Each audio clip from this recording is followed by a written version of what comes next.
My name is Lily, 37 years old, and I own a small clothing boutique in Savannah, Georgia. It was just another Tuesday morning. Light sunshine, a soft breeze, and regulars stopping by to find outfits for their weekend getaways. I was helping Mrs. Albright try on an ivory cardigan when my phone buzzed in my pocket. I'm gone. Don't text. Don't call. I'm heading to San Diego with Kylie. Oh, and I empty our joint account. Consider it my share. Ha! I read the message as the wind chimes jingled above the door, and Mrs. Albright asked if we had a smaller size. My hand didn't tremble. My voice didn't falter, but inside me, something turned cold like steel. I smiled, nodded, and brought her another size. Only after she left did I sit behind the register and type a single line. Good luck, Brandon.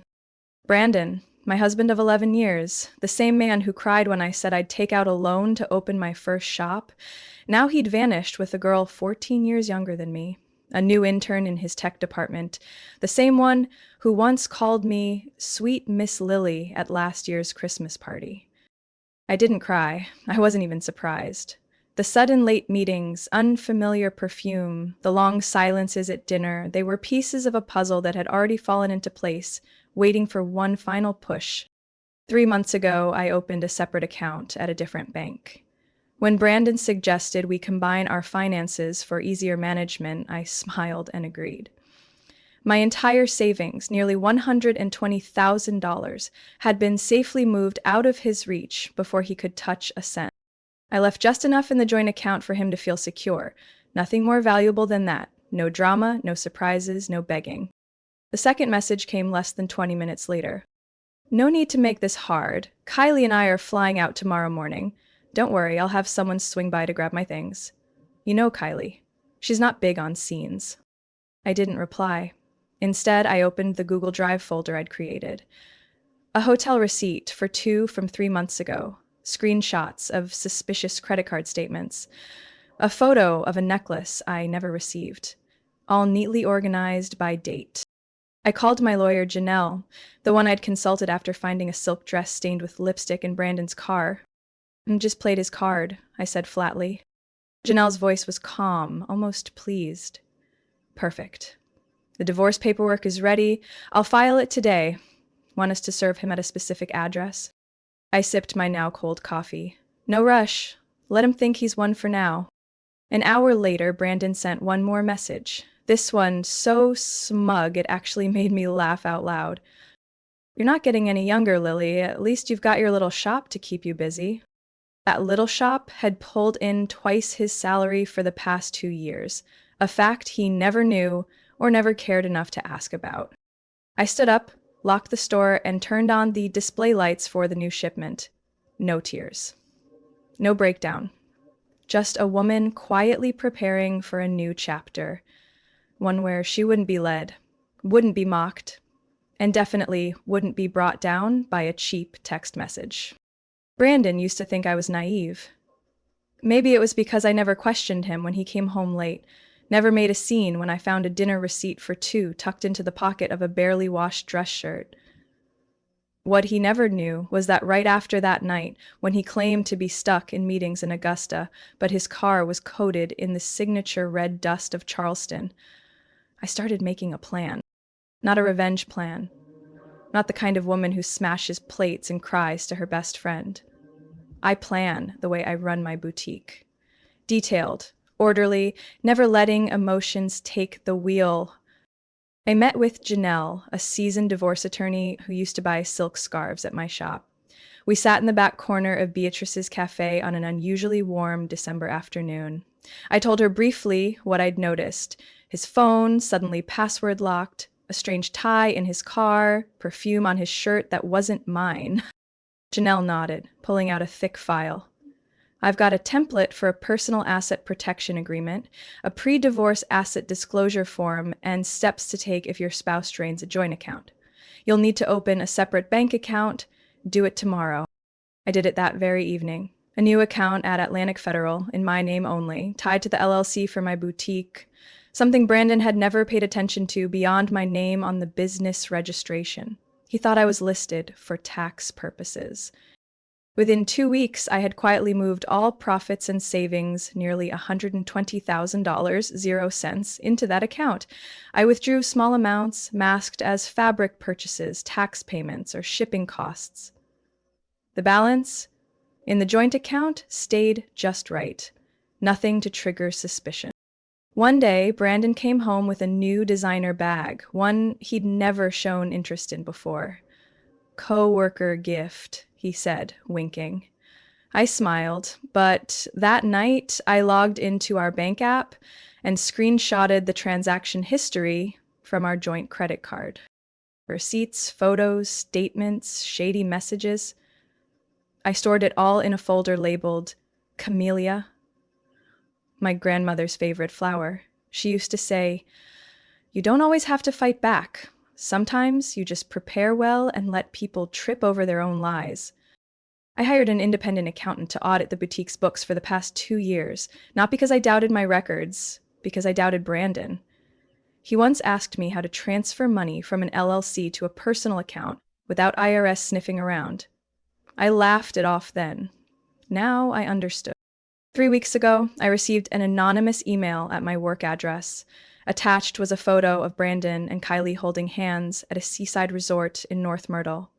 He was wearing a white shirt and sunglasses, his head tilted down, lips grazing her forehead. I didn't need confirmation.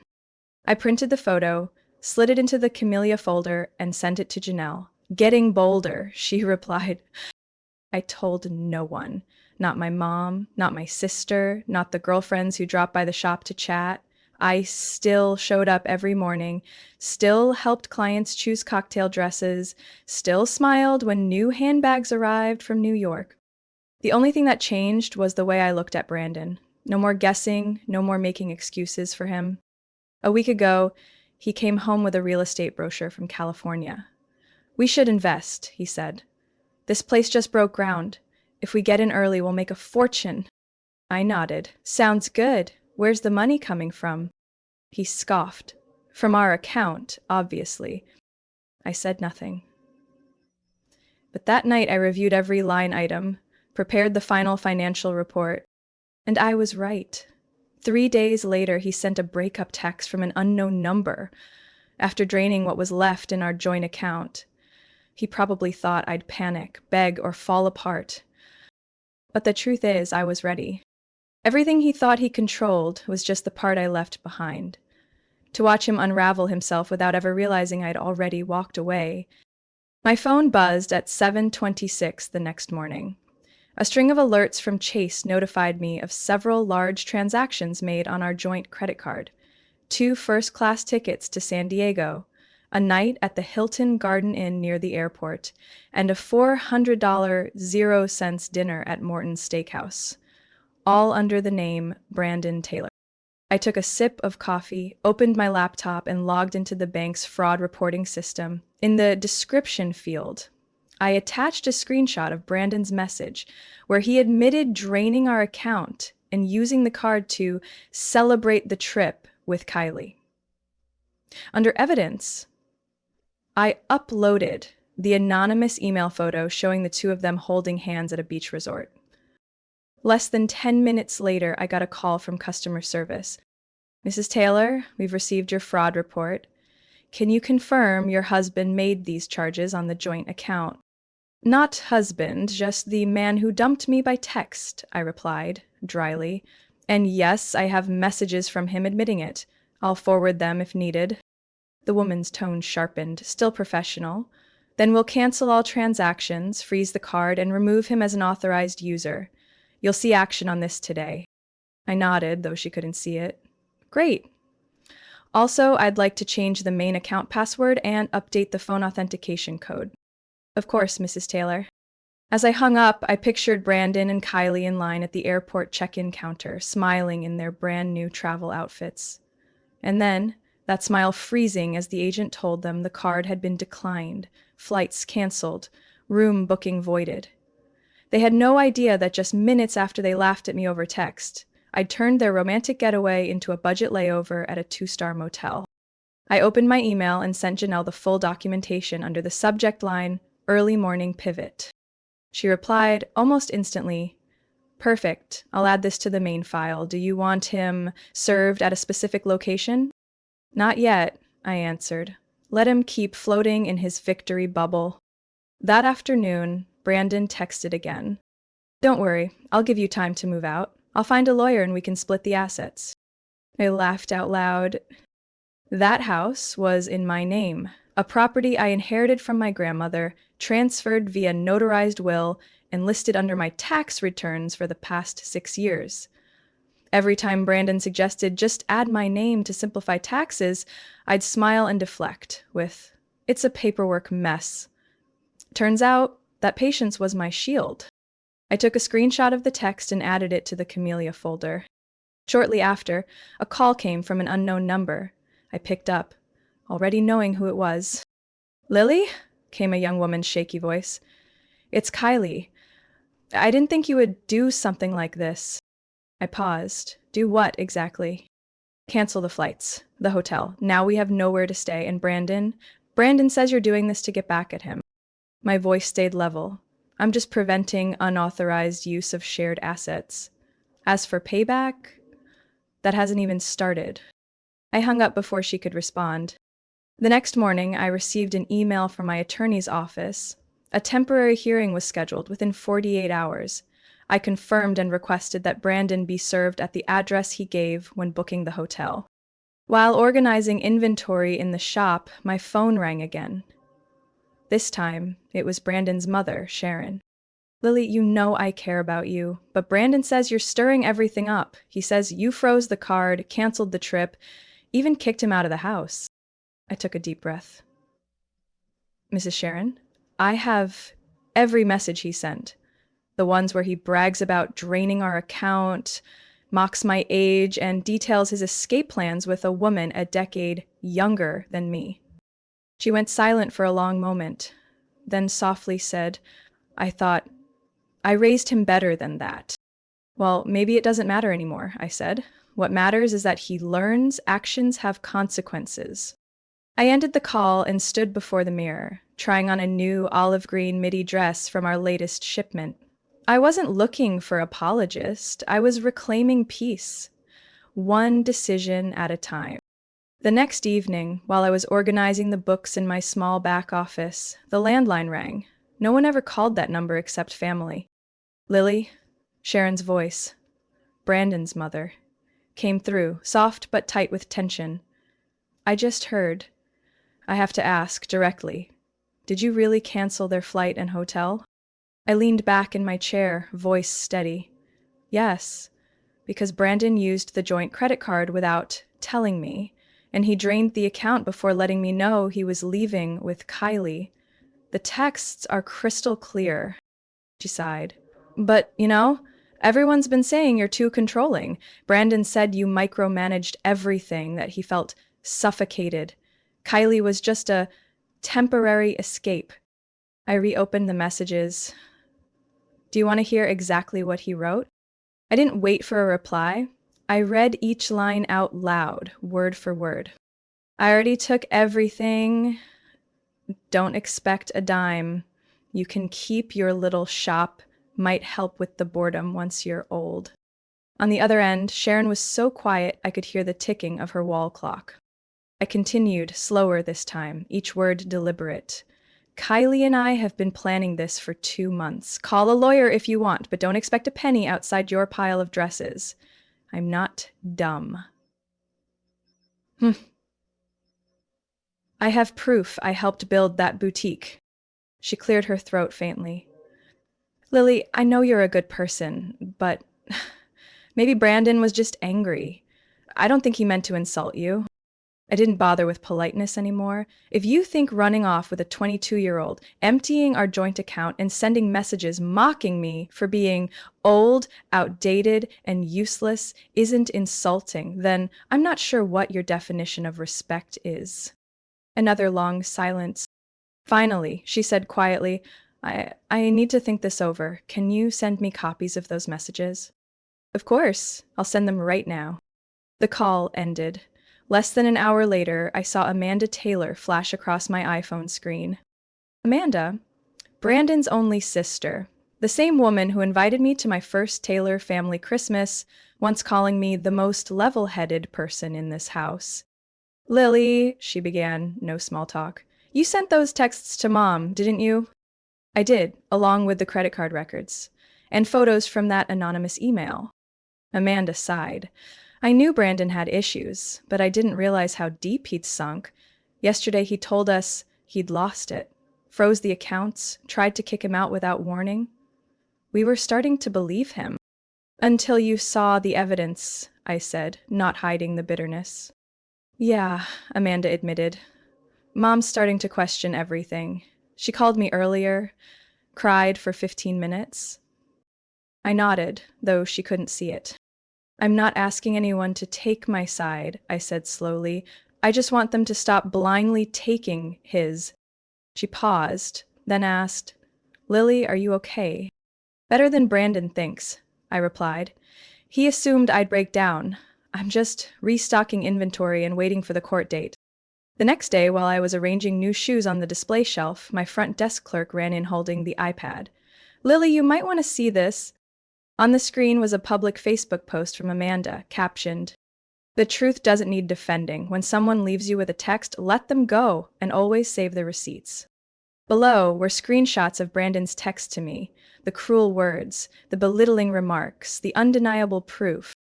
Comments flooded in, people from our high school, friends of the Taylor family, even former co-workers of Brandon. Many asking who he really was beneath the image he projected. That night, I received one message from Brandon, his only one, since his great escape collapsed. How long are you going to smear me? Even Mom's turned on me. I stared at the screen. Not with rage, not with heartbreak, just a cold, hollow amusement. I didn't reply.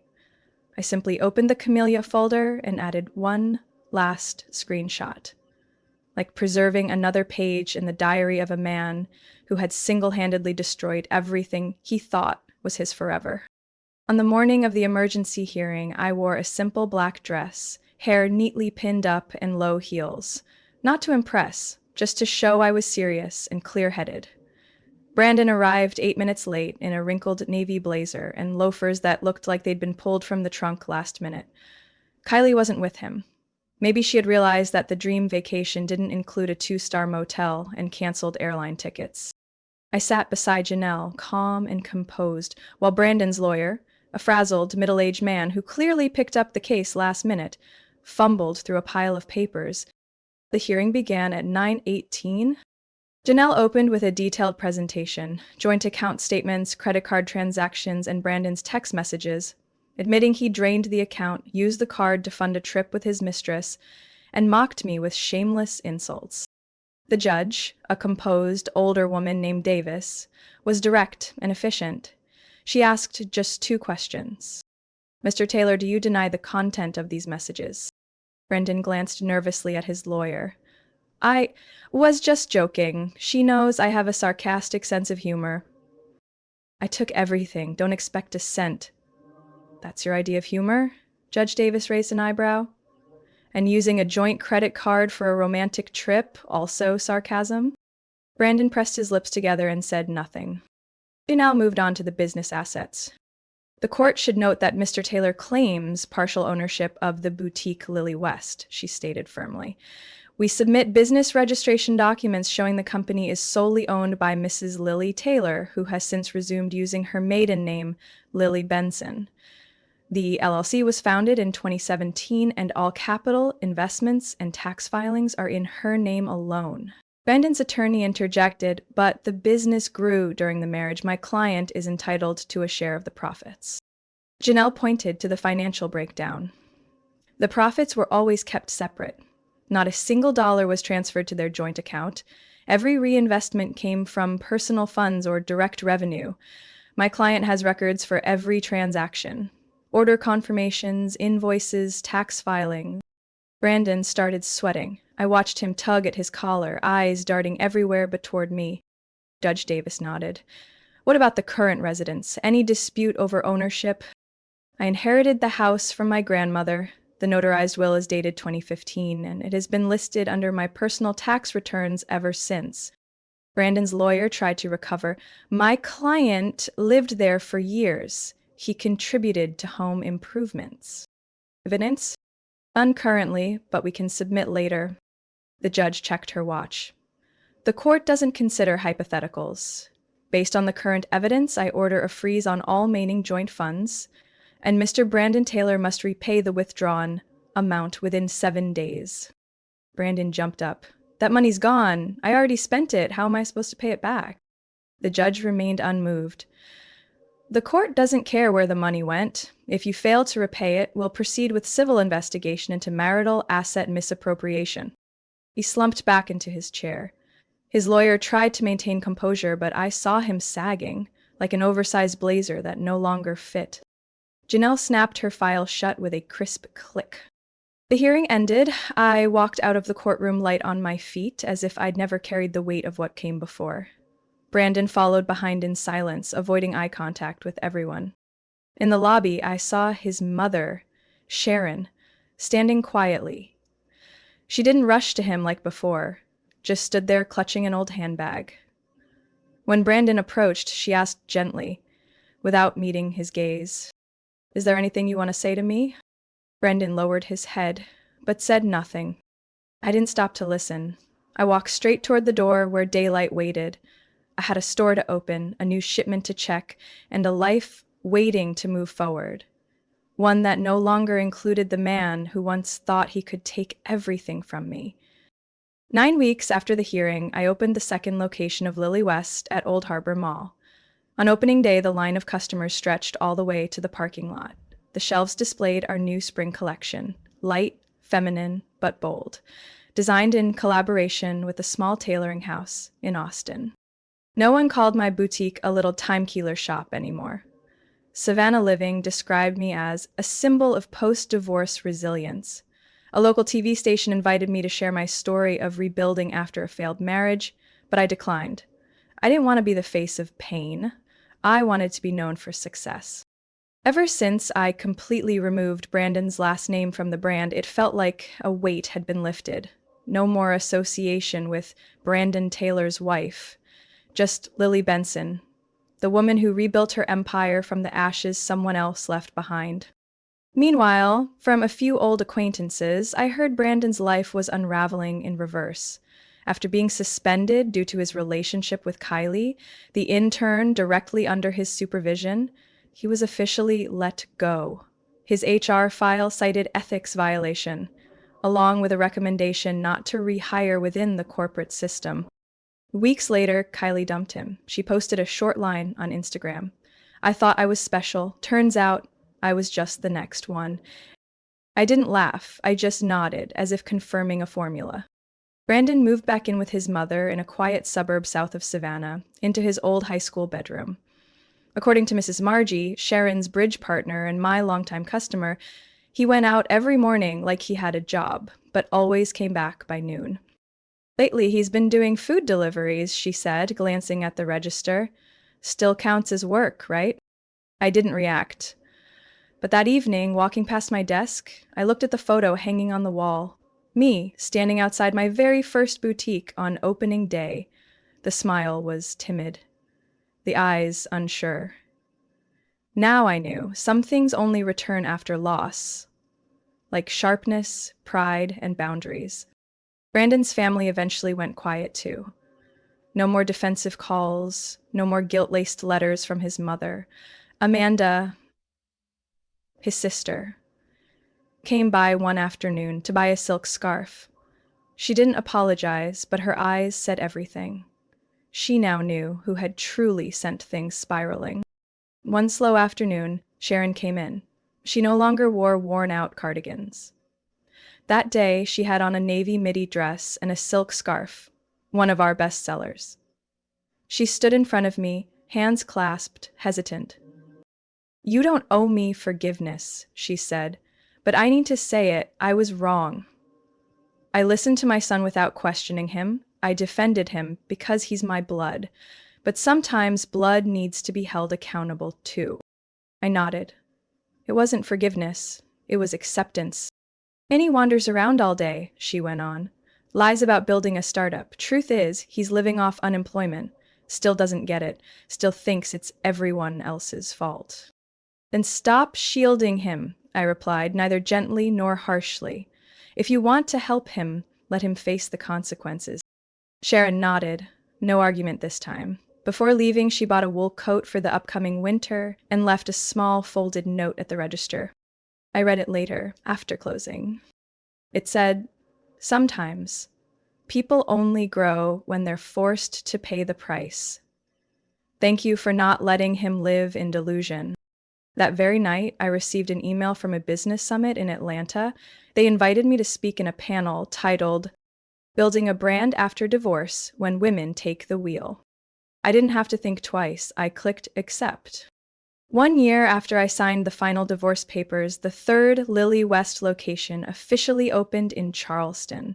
On opening day, the crowd was so large, we had to hand out entry numbers in groups. String lights glowed softly under the early summer sky, wind sweeping through silk scarves printed with our new line, Legacy, a collection I designed for this moment, a reminder that every wound can become something of value if we don't let it rot. A week later, I accepted an invitation to speak at the Women Forward Summit in Atlanta. The topic, Own It, Control It, Protect It. 3 pillars women need when starting over. The ballroom held nearly 600 attendees, from young entrepreneurs to women navigating heartbreak. I shared what I'd learned about financial separation, protecting personal assets, and documenting every transaction, no matter how small. You don't have to predict betrayal, I told them. You just prepare as if it might happen, and live as if everything will be okay. At the end, dozens lined up to shake my hand, ask for advice, or quietly whisper, "Thank you," before walking away, cheeks still wet with tears. I thought that was the emotional peak. It wasn't.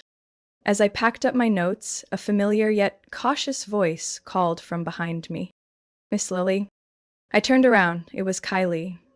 Gone was the bleach blonde hair, the tight dresses, the smug grin from that Christmas party long ago.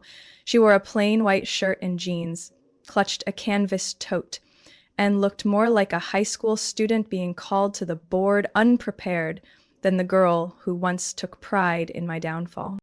"Could we talk in private?" I nodded. We stepped into the hallway. Kylie looked down at the tile, then up at me. "I came here to apologize, not to explain. I know I don't deserve it, but after everything I realized I used to laugh when I heard he left you. Now I know how that feels." I stayed silent. She inhaled deeply. Brandon did the exact same thing to me. I was just the next version. When I refused to cash out my savings to invest together, he grew distant. Then he started seeing someone else. Again. Want to guess who? A 19-year-old intern from his online trading group. I lifted my head. There was no anger in my eyes anymore, only recognition. "I lost my job, my friends, my trust in myself," she said. "But then I read your Forbes Women feature last month. I kept rereading the part where you said, 'I forgive not because they deserve it, but because I deserve to move forward without carrying trash.'" I didn't know what to say. "I started over," she continued, her voice steadier now. "I work at a startup doing marketing. I'm taking personal finance classes. I don't want to be the person who tears things down anymore. I want to be the person who stands back up." I studied her face, then said, "There's something I've learned too. Nobody's born perfect, but if you're brave enough to own your mistakes and change, the past isn't a sentence. It's a warning for others." Kylie nodded, eyes slightly red. "I know you don't need my apology, but I needed to say it." "I know," I replied, extending my hand. "Welcome to the world of people who live honestly." We shook hands. No obligations, no debt, just clarity, the kind that took me years to learn how to protect.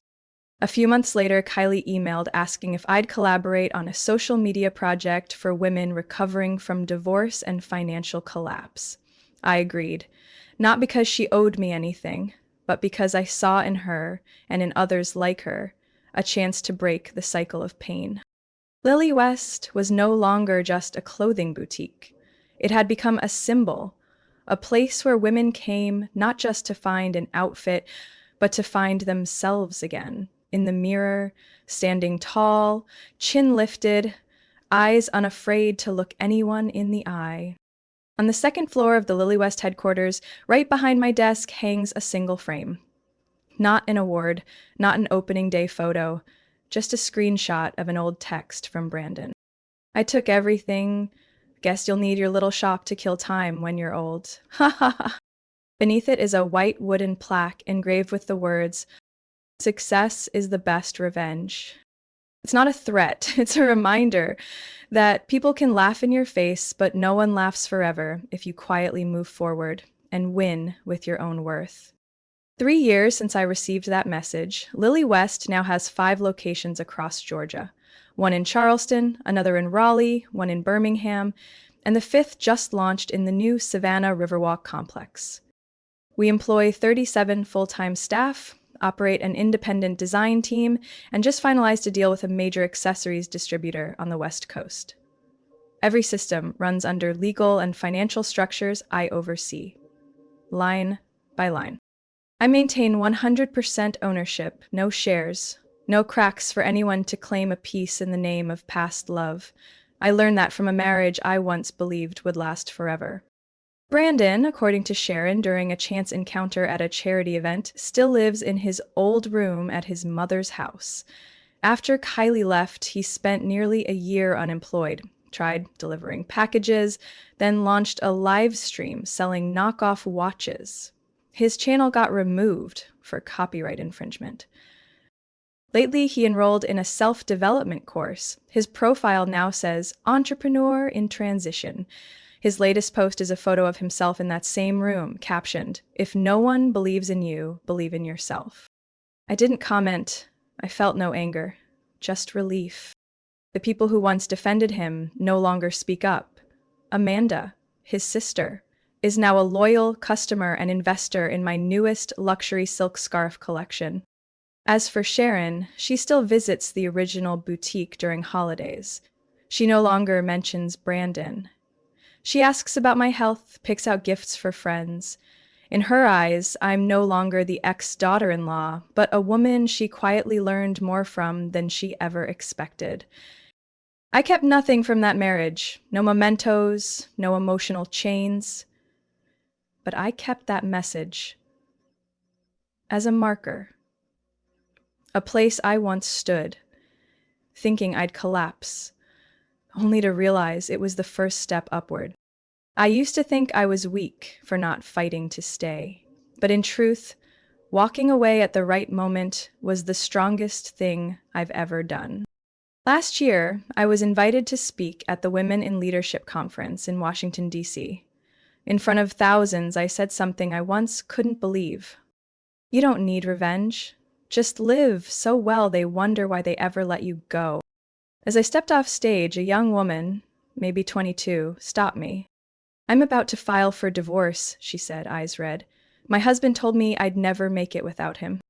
I placed my hand on her shoulder and whispered, "Then do something that'll make him regret not standing behind you to lift you up, instead of standing in front to block your light." She nodded, trembling, then walked away. So much like me, 3 years ago. Back in the car, I opened my phone. A new online order had just come in. 2 legacy scarves, a long line coat, and a canvas tote that read, "Built, not broken." I smiled. None of us were broken. We were rebuilding, piece by piece, with our own hands. And for me, that wasn't just a comeback. It was an empire I built from the word haha, from a man who thought I'd stay beneath his feet forever. Lily's story is clear proof that true success doesn't come from bitter revenge, but from careful preparation, self-respect, and the ability to rise after being hurt. In real life, many women have been underestimated, betrayed, or lost financially by trusting the wrong person. But like Lily, if you protect your assets, stay grounded, and don't let emotions lead your decisions, You won't just survive, you'll rebuild everything stronger, more beautifully, and on your own terms. What do you think about Lily's journey and the choices she made? Share your thoughts in the comments, and don't forget to follow the channel for more inspiring and powerful family stories.